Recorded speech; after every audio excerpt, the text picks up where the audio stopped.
Welcome friends, कैसे हैं आप सब लोग। तो welcome to our beautiful podcast मुद्दा क्या है and with your host Rishita Pandey. और आज हम एक ऐसे टॉपिक को डिकोड करने वाले हैं जो कि हमारी ग्राउंड ब्रेकिंग रियलिटी को दिखाता है। ये एक ऐसा टॉपिक है जिसके बारे में हम रोज़ सुनते हैं, रोज़ अखबारों में पढ़ते हैं, लेकिन हम में से बात कोई नहीं करना चाहता। और उसी बात को करने के लिए आज हमारी हॉट सीट पे बैठ चुकी है मेरी best friend Koyal Maiti. Hello everyone. Koyal please introduce yourself. देखो मुझे तो पता है इसके बारे में, बट आपको भी तो जानना चाहिए। Hello everyone, this is Koyal Maiti, a student of journalism and mass communication who believes every social issues is need to be heard. और आज का जो हमारा टॉपिक रहने वाला है कोयल, वो है मैन होल और man in the hole. Gutter की सफाई करते समय जितने लोग मरते हैं उन सभी के बारे में हम बात करेंगे कि हमारे क्या प्रोटोकॉल्स है, गवर्नमेंट की तरफ से क्या रिस्पॉन्सिबिलिटीज़ है, उन सबको हम पूरा करेंगे।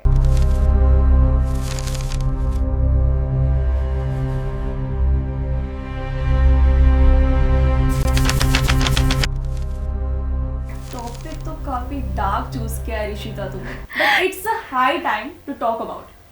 अरे कोयल, डोंट जस्ट क्या किडिंग, बिकॉज आपको पता है कि गटर के अंदर सनलाइट नहीं पहुंचती। वो जितना गटर डार्क होता है ना, उससे तो मेरे ख्याल से मेरा टॉपिक थोड़ा कम ही डार्क है। क्यों दोस्तों, आपको क्या लगता है? वैसे इन सबको छोड़ते हैं एंड बढ़ते हैं हमारे फर्स्ट क्वेश्चन की तरफ। तो मेरा ये सवाल है यार, सबसे बड़ा सवाल जो मुझे लगता है हम में से सभी सोच रहे होंगे इस टाइम पे, कि यार जब भी हम ना ड्रेनेज सिस्टम की या मैन होल्स की बात करते हैं, तो उस समय जब भी कोई कर्मचारी होता है या वर्कर होता है, वो जब उसमें जाता है तो उसको ना एक एडवेंचरस स्पोर्ट्स की तरह बनाया जाता है। मतलब लाइक सीरियसली मुझे लग रहा है भाई जान की बाजी लगा के ये बंदा खेलेगा आज। और जबकि हम सबको पता है कि जो ये ड्रेनेज स्कैविंग है ये इलीगल घोषित कर दी गई है 1993 में। उसके बाद भी ये प्रैक्टिसेस इंडिया में हो रही हैं और लोग मर भी रहे हैं और रिपोर्ट शो भी कर रही है और न्यूज़पेपर्स तक दिखा रहे हैं, उसके बाद भी कुछ नहीं हो रहा है। हाँ, सार्कज़म असाइड ऋषिता, ये कोई एडवेंचर नहीं, patch.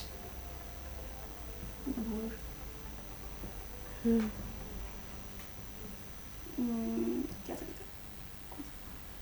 First systematic murder, patch बोल रहे हैं। पैच। सार्कज़म असाइड ऋषिता, ये कोई एडवेंचर नहीं, सिस्टमैटिक मर्डर है, जहाँ पर पेपर में तो ये मैनुअल स्कैवेंजिंग बैन है, बट इन रियलिटी ये कॉन्ट्रैक्टर्स सस्ते लेबर्स के चक्कर में गरीबों को सीवर में भेज देते हैं, जहरीले सीवर पर।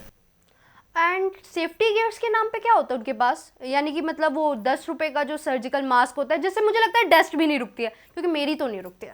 एग्जैक्टली उनको तो ना प्रॉपर ये मास्क मिलता है, ना ऑक्सीजन और ना हार्नेस, बस टेक्नोलॉजी के नाम पे ये बाल्टी और एक रस्सी मिलती है।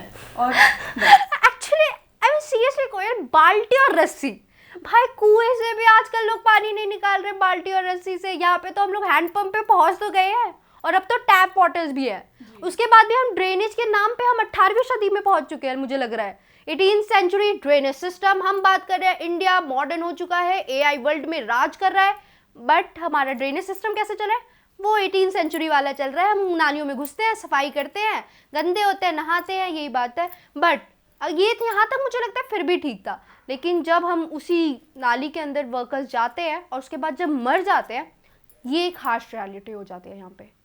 और मेरा यही सवाल है यार नेक्स्ट, कि मुझे नहीं समझ में आता कि उस गटर के अंदर ऐसा कौन सा परफ्यूम है कि बेचारे हमारे वर्कर्स जाते ही बेहोश हो जाते हैं।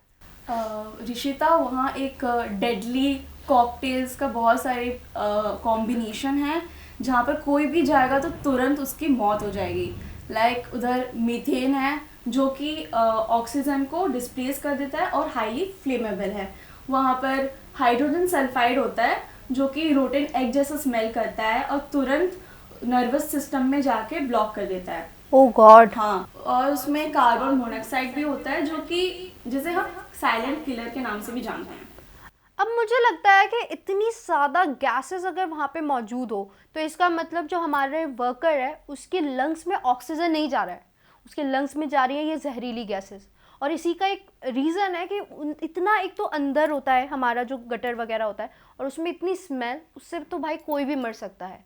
मुझे ये चीज़ समझ नहीं आती है कि हम सब कितनी टेक्नोलॉजीज़ की बात करते हैं, हम हमेशा कुछ ना कुछ डेवलप करते रहते हैं। रोबोट्स के मामले में हम इतने आगे तो जा चुके हैं कि हम लोग हार्ट सर्जरीज के लिए हाईली स्किल्ड स्पेशलाइज्ड रोबोट्स हम यूज़ करते हैं। लेकिन जब यार ड्रेनेज सिस्टम की बात आती है तो क्या हम इसके लिए रोबोट्स वगैरह यूज़ नहीं कर सकते? मतलब क्या ऐसे कोई रोबोट्स ही नहीं बनाए गए कि जो ड्रेनेज सिस्टम से ये सारा कचरा जो है वो निकाल ले और इससे हम एक ह्यूमन की जान बचा सके? या फिर ये सिस्टमैटिक फेलियर की तरफ इशारा कर रहा है? मशीन्स है ऋषिता, प्रॉब्लम ये नहीं है कि मशीन्स नहीं है, प्रॉब्लम ये है कि हम किसको ज़्यादा प्रायोरिटी देते हैं। We have the bandicoot machines, high suction machines, drones, but फिर भी हम इंसानों को बस एक 500 रुपये और एक शराब की बोतल देकर नीचे भेज देते हैं। Ouch, truth bomb. इसका मतलब समझ रहे हैं आप सब दोस्तों कि आपकी और हमारी ज़िंदगी बहुत सस्ती है, इन रोबोट से भी ज़्यादा सस्ती है। मुझे एक्चुअली ना एक फिल्म का डायलॉग याद आया है जो RRR में आएगा, सबने देखा होगा कि उसमें वो जब अजय देवगन होता है तो उसको बोलते हैं कि उसको एक अंग्रेज़ बोलता है कि ये जो बंदूक है ना, इसके अंदर जो गोली है इसकी कीमत एक इंडियन से ज़्यादा है। और तब ना अजय देवगन ऐसा ठानता है कि अरे अब तो मैं सबको सिखाऊंगा। और यही हमारे साथ हो रहा है, यानी कि हमारे में रोबोट्स की कीमत हमसे ज़्यादा है। हमारी पूरी बॉडी मिलके भी एक रोबोट अफोर्ड नहीं कर सकती है। और यही हमारी सिस्टम भी शो कर रहा है हम सबको कि भाई तुम्हारी कीमत ज़्यादा सस्ती है रोबोट से, तो हम रोबोट की जगह तुम्हें भेजेंगे चाहे तुम मर ही क्यों ना जाओ। मतलब सीरियसली मुझे एक चीज़ और जाननी है कि हम अब लास्ट सेगमेंट पे पहुंचते जा रहे हैं अपने, तो यार हमारी क्या रिस्पॉन्सिबिलिटी है? मुझे अब ऐसा फील हो रहा है ना कि आपकी और मेरी और आपकी भी, हम में से किसी की ना कोई औकात नहीं रह गई है, हम में से किसी की ना कोई रिस्पॉन्सिबिलिटी नहीं रह गई है, क्योंकि हम सब ये सब देख रहे हैं लेकिन हम में से कोई बात ही नहीं कर रहा है। और आज हम जब बात भी कर रहे हैं तो हमें ऐसे ऐसे फैक्ट्स पता चल रहे हैं ना जिसमें लग रहा है कि यार वो अपनी जान पे खेल के हमें सफाई करता है हमारी, और उसके बाद हम सब उन्हें सफाई कर्मचारी कहते हैं और सबसे पहले उनकी सेफ्टी की ही सफाई कर देते हैं। वो मरते हैं और उसमें हम देखते हैं कि अच्छा एक मरा है, दो मरा है, नहीं यार उसकी जो होंगे उसकी मजबूरियां होंगी और उसकी जो फैमिली बैकग्राउंड है, सरकार पता नहीं क्या कर रही है, हमें नहीं पता इस मामले में, क्योंकि हमारी तो क्योंकि हम देखना ही नहीं चाहते।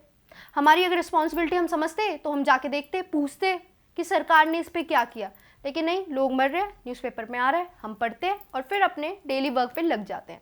तो कोयल, यही मेरा सवाल है कि हमारी क्या रिस्पॉन्सिबिलिटी बनती है फिर?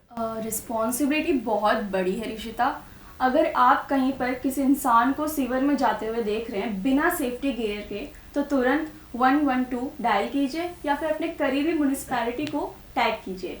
सेकंड, हम ये कर सकते हैं कि कोई भी सैनिटरी पैड हो गया, डायपर या फिर प्लास्टिक्स को फ्लश ना करें, क्योंकि वो नीचे जाके ब्लॉकेज कर सकती है जो कि आगे जाके प्रॉब्लम्स खड़ी करती हैं। तीसरा, हम ये कर सकते हैं, आप अपने करीबी लीडर्स, लोकल लीडर्स को जाके ये पूछो कि स्वच्छ भारत के नाम पर जो उन्होंने रोबोट्स, क्लीनिंग रोबोट्स लगाने का बोला था, वो सब कहाँ है। सो दिस वॉज मुद्दा क्या है दोस्तों, and thank you Koyal for having on our show, and thank you so much, really thank you so much, क्योंकि मुझे लगता है कि आज हमें एक ऐसे फैक्ट्स के बारे में पता चला है ना जो हम में से कोई नहीं जानता था। एंड आज मुझे लगता है ये जो प्यारी प्यारी ऑडियंस हमें देख रही है ना, उन सबको बहुत सारी चीज़ें ना पता चल गई होगी। एंड दोस्तों, आप भी प्लीज़ अपना ख्याल रखें, सेफ रहें, stay woke, and please stay out your trash out of the splash. Thank you so much, thank you, and अगली बार हम मिलते हैं फिर किसी नए मुद्दे के साथ। Thank you.